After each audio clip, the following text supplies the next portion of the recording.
তিরমিজি শরীফের বর্ণনা 3600 নম্বর হাদিস। রাসূলুল্লাহ সাল্লাল্লাহু আলাইহি ওয়াসাল্লাম বলেন, আল্লাহ পাক রব্বুল আলামিন বান্দার আমলনামা লেখার জন্য যতগুলো ফেরেশতা আল্লাহ তাআলা সৃষ্টি করেছেন, এই সমস্ত ফেরেশতাদের বাদেও আল্লাহ তাআলা অসংখ্য ফেরেশতা আল্লাহ তাআলা তৈরি করে রেখেছেন। এদের কাজ হলো দুনিয়াতে যদি কোথাও কোনো আল্লাহর বান্দারা একত্রিত হয়ে আল্লাহ তাআলার জিকিরে মশগুল থাকে, হাদিসের দরজে মশগুল থাকে, একে অপরকে ডাকে বলে ওই তো দেখা যায় জমিনের ভেতরে কিছু আশিক পাগল করা বান্দারা আল্লাহর তাসবিতে আল্লাহর জিকিরে মশগুল রয়েছে। আলহামদুলিল্লাহি কাফা ওয়া সালামুন আলা ইবাদিহিল্লাযীনা ইসতাফা।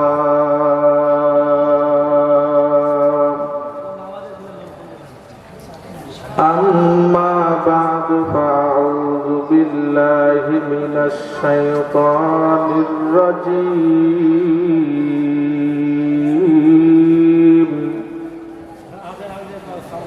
বিসমিল্লাহির রহমানির রহিম।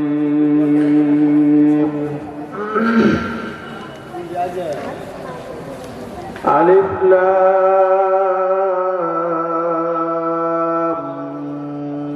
মিম।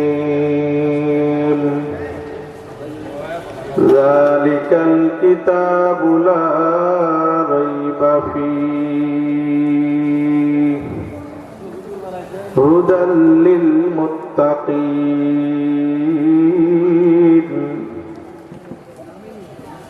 قال رسول الله صلى الله عليه وسلم خيركم من تعلم القرآن وعلمه أو كما قال عليه الصلاة والسلام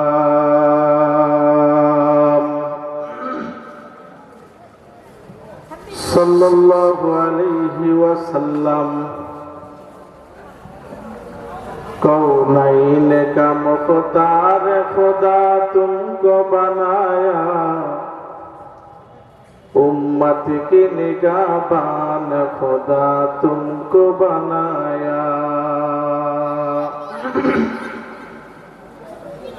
कौनैन का मुख्तार खुदा तुमको बनाया, उम्मत की निगाहबान खुदा तुमको बनाया। या रब मेरे आँखों में समा जाए मदीना, मुद्दत से मेरे दिल में तमन्नाए मदीना। मुद्दत से मेरे दिल में तमन्नाए मदीना।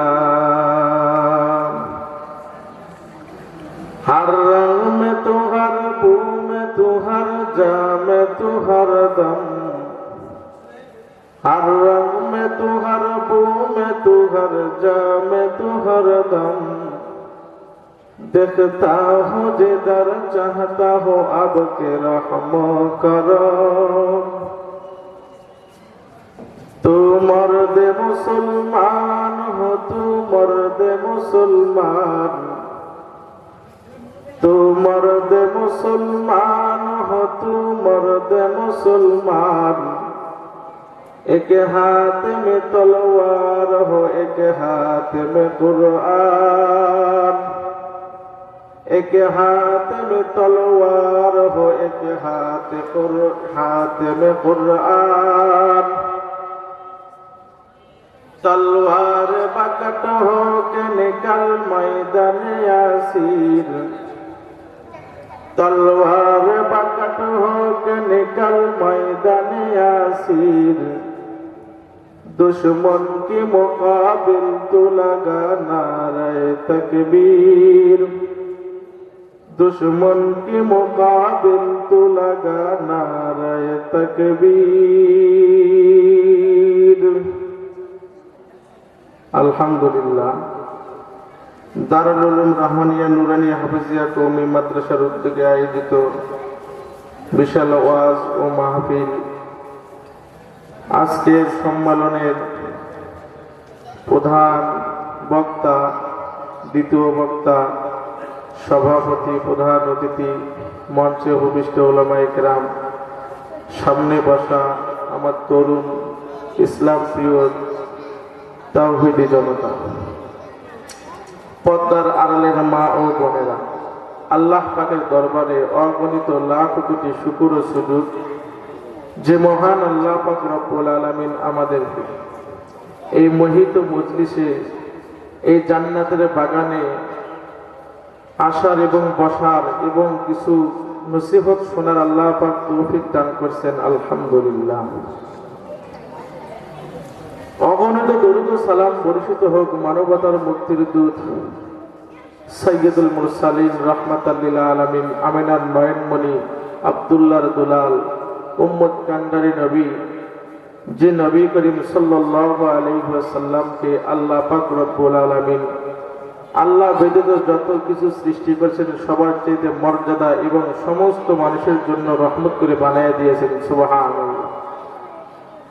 আমার নবী শুধু আপনার আমার জন্যই রহমত নয়। অনেক মানুষ ভেবে থাকে শুধু এই উম্মতের জন্য আমার নবী রহমত, না, আমার নবী গোটা মাখলুকাতের জন্য, যত নবী রাসূল আল্লাহ দুনিয়াতে প্রেরণ করেছেন সকলের জন্যই রহমত।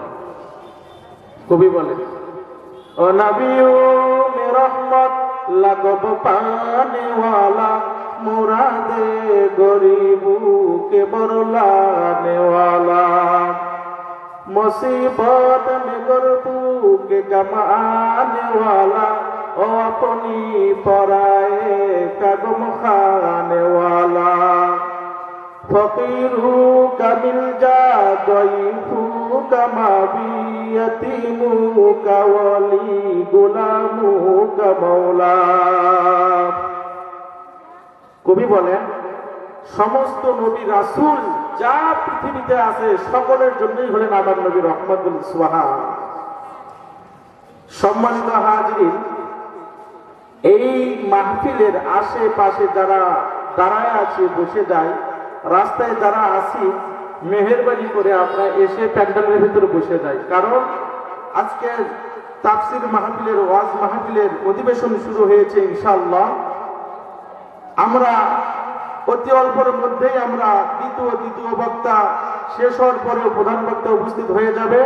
আমরা মহামূল্যবান কথা থেকে যেন সরে না থাকি। যারা বাইরে আছি আপনারা আসেন, ইনশাআল্লাহ রাস্তায় যারা আছি আমরা ভেতরে প্রবেশ করি, কারণ দুনিয়াতে সবাইকে যদি বাবার সন্তান বাবাকে সম্মান না করে বাবার ছেলের প্রতি রাগ হয়ে যায়, ঠিক কিনা বলে, ঠিক কিনা? এই মোহিত মসজিদ থেকে রাসূলুল্লাহ সাল্লাল্লাহু আলাইহি ওয়াসাল্লাম বলেছেন এটা জান্নাতের বাগান। এই জান্নাতের যে বাগান এইটা প্রমাণ করার জন্য অনেক হাদিস রয়েছে।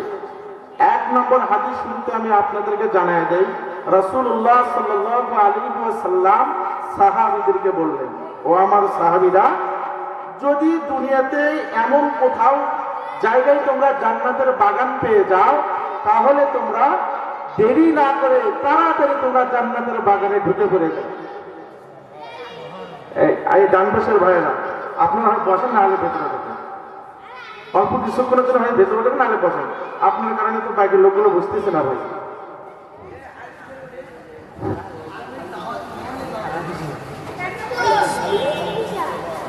রাসূলুল্লাহ বলেন, সাহাবীদেরকে বললেন, যদি তোমরা দুনিয়াতে জান্নাতের বাগান দেখো, জান্নাতের বাগান পাও, সেই জান্নাতের বাগানে তোমরা প্রবেশ করো। সুবহানাল্লাহ বলেন। অন্য হাদিসে আছে জান্নাতের বাগানে যে ঢুকবা, জান্নাতের ফল আছে কি নাই, খাদ্য আছে কি নাই, তো জান্নাতের বাগানে যখন তোমরা ঢুকবা, এই জান্নাতের ফল ফুল তোমরা খাইবা।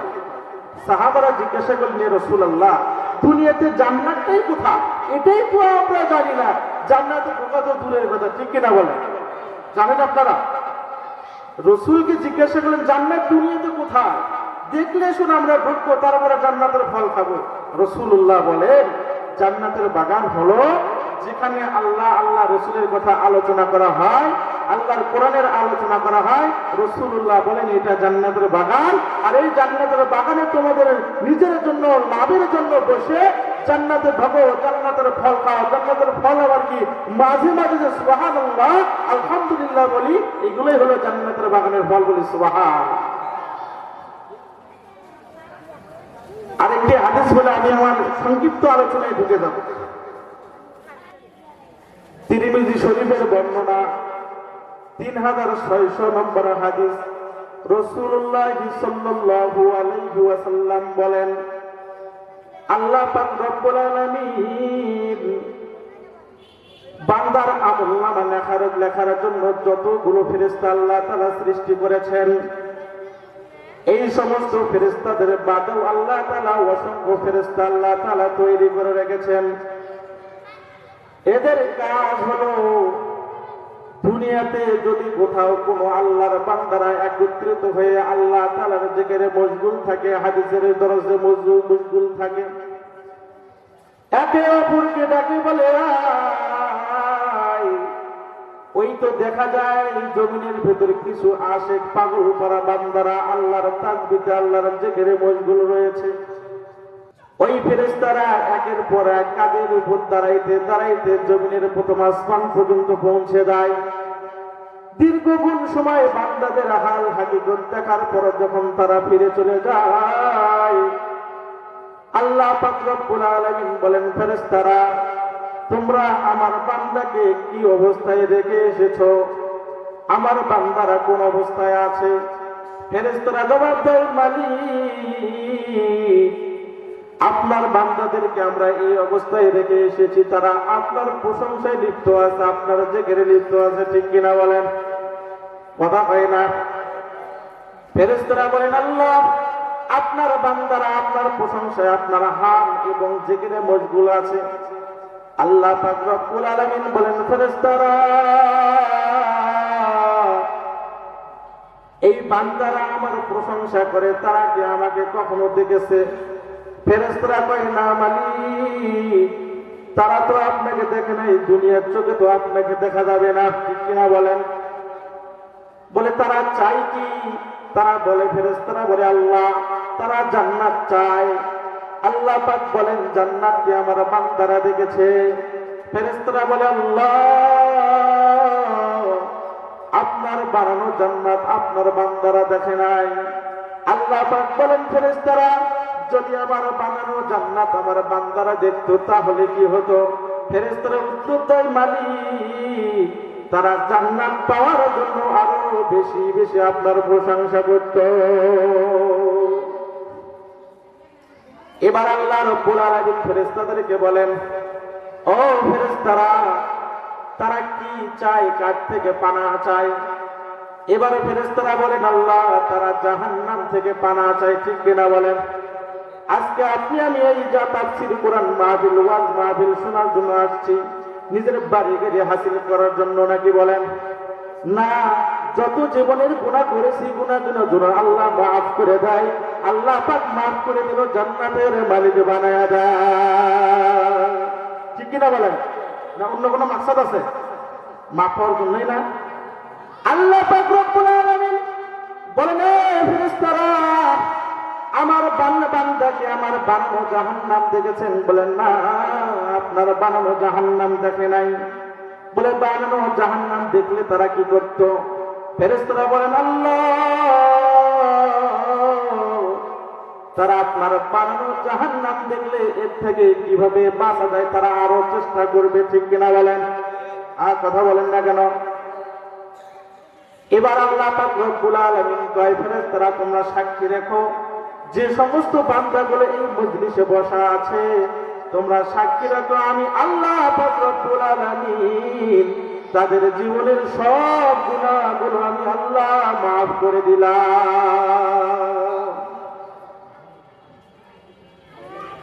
এবার ফেরেশতারা আবার আল্লাহ তাআলার কাছে আরজি করে, আল্লাহ আপনি সমস্ত মানুষগুলোকে তো মাফ করে দিলেন, কিন্তু এই মজলিসের ভেতরে এমন কিছু বান্দা আছে তারা নিজের গুনাহ মাফ পাওয়ার জন্য আসছে। ঠিক কিনা? কিন্তু এমন কোন বান্দা আছে এই জান্নাতের বাগানে তারা নিজে দেখার জন্য আসছে, কিন্তু অনেক বড় গুনাহগার, তাদেরকে মাফ করা যায় না। কেউ দেখার জন্য আসছে, কেউ শোনার জন্য আসছে, কেউ খাওয়ার জন্য আসছে, কেউ বেড়াইতে জন্য আসছে। আবার যারা হিদায়াতের লক্ষ্যে আসছে না মালিক, তাদেরকে মাফ করা যায়, কিন্তু আপনি তো পাইকারি আরে সবাইকে মাফ করে দিলেন। এমন গুনাহগার রয়েছে তাদেরকে তো মাফ করা যায় না। আল্লাহ পাক রব্বুল আলামিন কয়, ফেরেশতারা আমি আল্লাহ পাকের শান এই মজমাতে যারা আমি আশেক বান্দাগুলো বসে যাবে রে, এই আশেক বান্দাদের সঙ্গে বসার কারণে ওই সমস্ত গুনাহগার গুলোকে আমি আল্লাহ মাফ করে দিলাম। हर के दार खौफ हकदार दिल मुदार जन्नतुल मावत हतूरा मकान। খারাপ লাগলো নাকি? শোনার দরকার আছে না? হাদিস দুইটা যে বললেন শোনার দরকার ছিল কিনা? আমাদের মাকসাদটা এখন পরিবর্তন করা দরকার। কি জন্য আমরা আসছি? এখানে যেন আমরা বসে থেকে নিজের গুনার দিকে অনুতপ্ত হয়ে শেষে দোয়া করে যেন চলে যেতে পারে। আল্লাহ যেন আমাদের মাফ করে বলে না আমিন। যারা এখনো বাইরে আছে মেহেরবানি করে বসে পড়ে। যাই হোক, সম্মানিত মুহাদ্দিস মুহতারাম, এটা ওয়াজ মাহফিল মাদ্রাসার উন্নয়ন করবে, ঠিক কিনা বলেন? কথা বলেন না কেন? ঠিক কিনা? তো এখানে আজেবাজে বলার কিছু নাই। ওই মাদ্রাসার মাহফিলে বক্তারা আসে, মাদ্রাসার ফজিলত কয় না, ছাত্রদের ফজিলত কয় না, 10টা ছাত্র কিভাবে বেশি হবে সেটাও কয় না। তার যেটা বয়ান সালাম পার করে মেরে যায়, ঠিক কিনা? আমি অভিজ্ঞতাটা আমার আছে। আমার মাদ্রাসা যদি মাহফিল করি বলার পরেও বলে না, মার্কেট চলে যাবে। কিন্তু কোরআন হাদিস মাদ্রাসা সম্পর্কে আছে কি নাই? যাই হোক, আমি আশাবাদী যেন এমন বয়ান হয় যেন মাদ্রাসার উপকৃত হয়, যারা মাদ্রাসা করেছেন দান সদকা সহযোগিতা করবে সবারই জন্য লাভ হয়, ঠিক কিনা বলে? সম্মানিত হাজিরিন, আমি রাসূলুল্লাহর হাদিস থেকে একটা হাদিস তেলাওয়াত করেছি, যে হাদিসটার অর্থ আপনি আমি সকলেই জানি। খায়রুকুম মান তাআল্লামাল কুরআনা ওয়া আল্লামা। এর অর্থ যে কোরআন শিখে অপরকে শিক্ষা দেয়, পৃথিবীর ভিতর রাসূলের ঘোষণা তারাই উত্তম। আপনি আমি যতই বলি না কেন, কুরআনেতে মাদ্রাসাতে বললে ভাত পায় না, কাপড় পায় না, মা বাবাকে ভাত দেয় না, সব মিথ্যা কথা। পৃথিবীর ভিতরে রাসূলুল্লাহর হুকুম, রাসূলুল্লাহ নির্দেশ দিয়েছেন এবং রাসূলুল্লাহ জারি করে দিয়েছেন, ওপেন চ্যালেঞ্জ দিয়েছেন পৃথিবীর উম্মত, শোনো, পৃথিবীর ভিতরে তারাই উত্তম যারা আল্লাহর কোরআন পড়বে এবং শিখবে। এই দুই শ্রেণীর ব্যক্তি হলেন পৃথিবীর ভিতরে উত্তম। বাকি যারা থাকবে, যত শিক্ষা প্রতিষ্ঠান যা কিছু আছে সব কিছুই ব্যর্থ, সব কিছুই ব্যর্থ। এগুলোতে শান্তি নাই, শান্তি নাই, আল্লাহর জান্নাত পাওয়া যাবে না। কথা বলেন ঠিক কিনা? এখন বলেন হুজুর বুঝাইয়া দেন। বুঝাইয়া দেবেন ইনশাআল্লাহ। বুঝাইয়া দেওয়ার জন্যই তো সংক্ষিপ্ত আলোচনার মাধ্যমে আমি আজেবাজে কথা না বলে সরাসরি ভাবে ঢুকছি। এখন বলেন আল্লাহ রাসূল সাল্লাল্লাহু আলাইহি ওয়াসাল্লাম কেন বললেন এই কোরআন শিক্ষা যে করবে এবং যে শিখাইবে তারাই পৃথিবীর ভিতরে উত্তম, ঠিক কিনা বলেন? এখন আসি, আজকে যে তাফসীরুল কোরআন মাহফিলের আয়োজন হয়েছে, এই তাফসীরুল কোরআন মাহফিলের আওয়াজ আমাদের আশেপাশে ভাইদের কানে যাচ্ছে কিনা? যাচ্ছে কিনা? যারা আসছেন আলহামদুলিল্লাহ, অনেকেই এখনো আসে নাই, তাদের উদ্দেশ্য করে বলছে, আমি আমার আলোচনায় ঢুকে গেলাম। এই কোরআন শুধু আজকের নয়, 1450 বছর আগে যখন রাসূলুল্লাহকে দেওয়া হলেন, আল্লাহ রাসূল যখন নবুয়ত পেলেন, এই কোরআনের দাওয়াত দিতে লাগলেন, কাফের মুশরিকরাও কিন্তু শোনার জন্য পিরাপিরি করতো, ঠিক কিনা বলেন? এখানে অধিকাংশ মাদ্রাসার ছাত্র ভাইয়েরা আছেন, আপনারা তো জানেন, ঠিক কিনা? আমি সংক্ষিপ্ত করে বোঝাবার জন্য বলছি, আপনারা যদি কেউ সূরাতুল হাক্কা তেলাওয়াত করেন, সূরাতুল হাক্কার ভিতরে পাবেন 41, 42, 43 নম্বর আয়াতে আল্লাহ রাসূলকে ওমর বলেন, আমি আল্লাহ রাসূলকে কষ্ট দেওয়ার জন্য ইসলাম ধর্ম গ্রহণ করার পূর্বে ওমর বলেন, আমি নবীকে কষ্ট দেওয়ার জন্য বের হতাম ঘর থেকে। একদিন কষ্ট দেওয়ার জন্য বের হলাম, কোথায় মুহাম্মদকে পাওয়া যায়। আমি ঢুকতে ঢুকতে খুঁজতে খুঁজতে দেখি মুহাম্মদ হেরেম শরীফের ভিতরে দাঁড়ায় নামাজে দাঁড়ায় গিয়েছেন, সুবহানাল্লাহ। তা আমি ওমর রাদিয়াল্লাহু আনহু বলেন, আমি মনে মনে বললাম, হাই রে, মুহাম্মদ কত বড় কবি, কত সুন্দর বানায়া বানায়া কিতাব পড়ে, কত সুন্দর মিল। কোরআন শুনতে ভালো লাগেনি বলেন?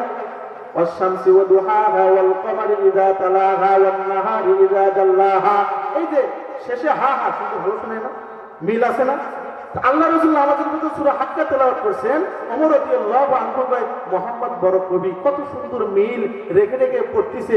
মক্কার লোকেরা তো তাই বলে, মুহাম্মদ বড় কবি। এই কথা ওমর রাদিয়াল্লাহু আনহু জোরে জোরে বললেন না মনে মনে? বলেন তো ভাইরা। কথা বলেন মনে মনে। আল্লাহ রাসূল বলেন যে কি, ওমা হুয়া বিকাউলি শাইরিন কলিলাম মা তুমিনুন। না, এটা কোনো শায়েরের কথা নয়, শায়েরের কবিতা নয়। ওমর রাদিয়াল্লাহু আনহু অবাক হয়ে গেলেন, কি ব্যাপার? আমি মনে মনে বললাম মোহাম্মদ কবি, তো মোহাম্মদ আবার কেমনে জানলো? মোহাম্মদ বলতেছে এটা শায়েরের কিতাব নয়। বাপরে বাপ, মোহাম্মদ বড় গণকর, এটা গণকরের কথা। তা না হলে আমার মনের কথা কিভাবে বুঝলে? ঠিক কিনা বলেন? কথা পায় না, বুঝতেছেন ভাইরা আপনারা? এবার রাসূলুল্লাহ পরের আয়াত বলেন, ওয়ালা বিকাউলি কাহিনিন কলিলাম মা তাযাক্কারুন। এটা কোনো গণকরের কথা নয়, গণকরের কিতাব নয়, গণকরের বাণী নয়। সুবহানাল্লাহ ভাই না? ওমর রাদিয়াল্লাহু আনহু বললেন, মনে মনে বললাম মোহাম্মদ কবি, কই না কবির কিতাব নয়। মনে মনে ভাবলাম এটা গণকর, মনের কথা জানে দেখি, কই না গণকরেরও কথা নয়, গণকরেরও বাণী নয়। তো ওমর রাদিয়াল্লাহু আনহু মনে মনে বলেছেন, কবির কিতাব না হয়, গণকরের না হয়, তাহলে এটা কার কিতাব, কার কালাম? ঠিক কিনা বলেন? জোরে কয় না আস্তে আস্তে বলেন তো ভাই? আস্তে আস্তে ধীরে ধীরে রাসূলুল্লাহ তেলাওয়াত করেন, তানজিলুম মির রাব্বিল আলামিন। এটা দুই জাহানের পক্ষ থেকে নাযিলকৃত আল কিতাব। বলেন সুবহানাল্লাহ। উত্তর পেয়ে গেলেন। ওমর রাদিয়াল্লাহু আনহু বলেন, তখন থেকে আমার দিলের ভিতরে ইসলামের কেমন যেন ভালোবাসা শুরু হয়ে গেল, ইসলামের বাতি হিদায়াতের নূর আমার সিনায় আসতে শুরু করলো। বলেন সুবহানাল্লাহ।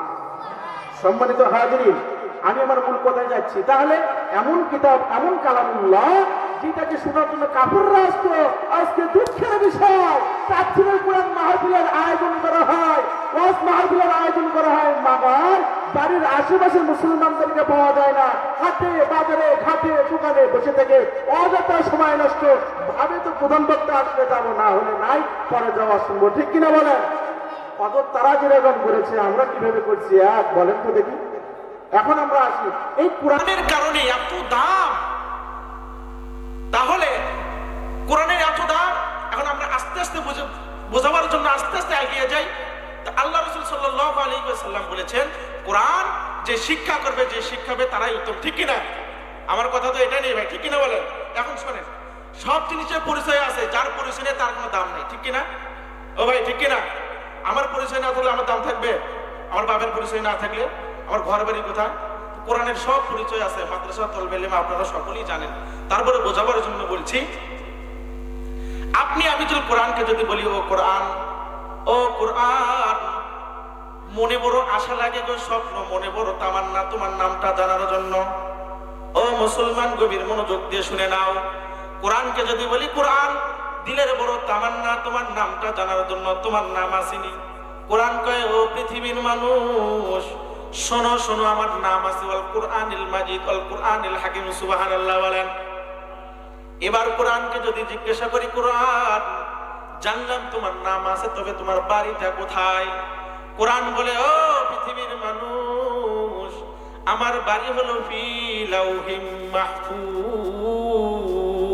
আল্লাহু আকবার বলেন। কোরআন জিজ্ঞাসা করলে কোরআন উত্তর দেয়। এবার কোরআনকে যদি জিজ্ঞাসা করি, কোরআন, তোমার নাম জানলাম, তোমার বাড়ি জানলাম, বুঝলাম, কিন্তু তোমাকে দুনিয়া থেকে নিয়ে এসেছে, তুমি কার সঙ্গে দুনিয়াতে এসেছো? ঠিক কিনা বলেন? শুনবার মন চাই। কোরআন বলেন, পৃথিবীর মানুষ, নাযালা বিহির রূহুল আমিন, আমি রূহুল আমিন ফেরেশতার সাথে দুনিয়াতে এসেছি। কে সে রূহুল আমিন? রূহুল আমিন হলো জিবরাইল ফেরেশতার আরেক নাম হলো রূহুল আমিন। আমি জিবরাইলের মাধ্যমে দুনিয়াতে এসেছি। কথা বুঝতেছেন? এবার কোরআনকে যদি জিজ্ঞাসা করেন, কোরআন, বুঝলাম তুমি জিবরাইলের সাথে এসেছো, তা কার প্রতি তুমি নাজিল হয়েছো, কার উপরে এসেছো? কোরআন এবার বলে, নুজ্জিলা আলা মুহাম্মদ সাল্লাল্লাহু আলাইহি ওয়াসাল্লাম, আমি কোরআন মুহাম্মাদের উপরে নাজিল হয়েছি। সুবহানাল্লাহ। এবার কোরআনকে যদি জিজ্ঞাসা করি, ও কোরআন, বুঝলাম, তাহলে তোমাকে দুনিয়া থেকে পাঠাইছে। ঠিক কিনা বলেন? কোরআন বলে, তানজিলুম মির রাব্বিল আলামিন। আল্লাহু আকবার বলেন। আরে জোরে বলেন আল্লাহু আকবার। কোরআনকে যদি জিজ্ঞাসা করি, ও কোরআন, তোমাকে আল্লাহ তাআলা পাঠাইছে মানলাম। এবারে তোমাকে জিজ্ঞাসা করি গো কোরআন তুমি কার জন্য আসছো? কোরআন কয় হুদাল লিন্নাস, মানুষের জন্য, বাইয়িনাতি মিনাল হুদা ওয়াল ফুরকান। সুবহানাল্লাহ বলেন। এবার কোরআনকে যদি জিজ্ঞাসা করি ও কোরআন তোমার ভিতর কোনো সন্দেহ আছে নি? কোরআন কয় ও দুনিয়ার মানুষ, দুনিয়ার মানুষ কোনো বই লিখলে কিতাব লিখলে শেষে বলে দেয় যদি কোনো ভুল হয় ধরায়া দেন, সংশোধন করব, ঠিক কিনা বলেন? আল্লাহ পাক রব্বুল আলামিন এমন একটা কিতাব লিখেছেন যার শুরুতে বলছেন যালিকাল কিতাবুল লা রাইবা ফি, এর ভিতর বিন্দু পরিমাণ সন্দেহের কোনো অবকাশ নাই, কেউ পারবে নাকি বলেন? কোরআনকে যদি বলেন ও কোরআন তোমার ভিতরে যদি কেউ সন্দেহ পোষণ করে তাকে উত্তর দেব কি? কোরআন বলবে ইন কুনতুম ফি রাইবিম মিম্মা নাযালনা আলা আবদিনা ফাতু বিসূরাতিন মিন মিসলি, তাদেরকে চ্যালেঞ্জ ছুড়ে দাও তারা যেন আমি কোরআনের মতন ছোট্ট একটা সূরা বানায়া দেখায়। পারছিলেন ভাই, পারছে তারা দেখাইতে। এবার কোরআনকে যদি বলি ও কোরআন আচ্ছা বুঝলাম তুমি কোন মাসে দুনিয়াতে এসেছো? কোরআন উত্তর দেয় শাহরুর রমাদান আল্লাযী উনজিলা ফীহিল কুরআন, আমি কোরআন রমজান মাসে দুনিয়াতে এসেছি, বলেন সুবহানাল্লাহ। কোরআনকে যদি জিজ্ঞাসা করি ও কোরআন বুঝলাম তুমি রমজান মাসে আসছো, তাহলে এখন প্রশ্ন হলো তুমি দিনে আসছো না রাতে আসছো, ঠিক কিনা বলেন? কোরআন উত্তর দেয় ইন্না আনজালনাহু ফি লাইলাতিল কদর, আমি কোরআন রমজান মাসে কদর রাত্রিতে দুনিয়াতে এসেছি। এবার কোরআনকে যদি বলি কোরআন মনোযোগ দিয়ে বুঝতে হবে ভাই, আমি লম্বা করব না, বিশাল এভাবে বলতেই থাকতে পারবো অনেকক্ষণ। এবার কোরআনকে বলি ও কোরআন তুমি রমজান মাসে এসেছো, তো রমজান মাসের কি কোনো দাম বেড়ে গেল নাকি? তুমি রমজানের রাত্রে, তুমি রমজান মাসের সবে কদর রাত্রিতে নাজিল হয়েছে, এর কোনো ফজিলত আছে? কোরআন কয় লাইলাতুল কদরি খায়রুম মিন আলফি শাহর, আমি কোরআন রমজান মাসে কদর রাত্রে নাজিল হওয়ার কারণে এই রাত্রিতে হাজার মাসের ইবাদতের চাইতে উত্তম। কথা বলেন ঠিক কিনা? কথা বুঝতেছেন ভাই আমার কথা? মনোযোগ দিয়ে বুঝতেছেন? কোরআন আমি আর সামনে যাব না, এভাবে অনেকক্ষণ বলতে পারবো। এখান থেকে ফুল স্টপ, আর পেছনে যাব সামনে যাব না, এখান থেকে ব্যাক। তো কোরআন রমজান মাসে নাজিল হওয়ার কারণে রমজান মাস কি দাম? যে রমজান মাসে মারা গেলে জান্নাত, ঠিক কিনা বলেন? প্রত্যেকটা একটা ফরজ হলে 70টা ফরজের সব, ঠিক কিনা বলেন? ফজিলত আছে কিনা রমজানের? ওদিকে যাব না। রমজান মাসে যে সবে কদর আছে, এই কদরে নাজিল হওয়ার কারণে রাতটা এমন ফজিলত, এই রাত্রে কেউ ইবাদত করলে হাজার মাসের ইবাদত চেয়ে সব, ঠিক কিনা বলেন? কথা কয় না, ঠিক কিনা? তাহলে কোরআনের কারণেই তো, কোরআনের কারণে রমজানের দাম বেড়ে গেল। এই কোরআনের কারণেই রমজানের রাত্রে যে কদরে নাজিল হলো সে কদরের দাম বেড়ে গেল, ঠিক কিনা বলে ভাই? ভাই কথা বলেন না কেন? এখন কথা হলো এই কোরআনের কারণেই রমজান মাসের দাম বেড়ে গেল, কোরআনের কারণে এই রমজান মাসের রাত্রের দাম বেড়ে গেল। তাহলে রাসূলুল্লাহ যে বললেন খায়রুকুম মান তাআল্লামাল কুরআনা ওয়া আল্লামা, যে কোরআন শিখায় এবং শেখে তারাই উত্তম। তাহলে এখন আপনি আসি, এই কোরআন হলো শুধু কিতাবুল্লাহ নয়, দুনিয়াতে যত আল্লাহ পাক রব্বুল আলামিন নবীদেরকে কিতাব দান করেছিলেন 104 খানা, সবগুলো ছিল কিতাবুল্লাহ, মানে আল্লাহর কিতাব। আর এই কোরআনকে, এই মুজিজাকে মুহাম্মদ রাসূলুল্লাহকে দেওয়ার পর আল্লাহ তাআলা বললেন বন্ধু গো এইটা শুধু কিতাবুল্লাহ নয়, এটা আমার কালামুল্লাহ, আমার ভেতরের কথা, কালামুন নাস মানুষের কথা, কালামুল জিন্না জিনদের কথা, কালামুল মালাইকা মালাইকাদের কথা, কালামুল্লাহ মানে আমি আল্লাহর কথা, আমি আল্লাহর কথা বন্ধু তোমাকে দিয়ে দিলাম। এই কোরআন যে বন্ধুকে দিয়ে দিলেন মাধ্যম হলো জিবরাইল, ঠিক কিনা বলেন? এ জোরে কথা কয় না, এ একটা তাকবীর দিয়ে একটা তাকবীরের আওয়াজ দেন দেখি, লিল্লাহি তাকবীর। শুনতেছেন তো? রাসূলের কথা বুঝতে তো হবে, তা কিনা বলেন? আল্লাহ তাআলা এই কোরআন আগে জিবরাইলকে দিয়েছে। আল্লাহর রাসূলের কাছে কোনো ওহী আসলে জিবরাইল নিয়ে আসতেন, ঠিক কিনা বলেন? জিবরাইল যা বলতেন রাসূল তাই বলতেন। কবি কয় মোহাম্মদ হারগিজ না গুফতা তা না গুফতা জিবরাইল, জিবরাইল হারগিজ না গুফতা।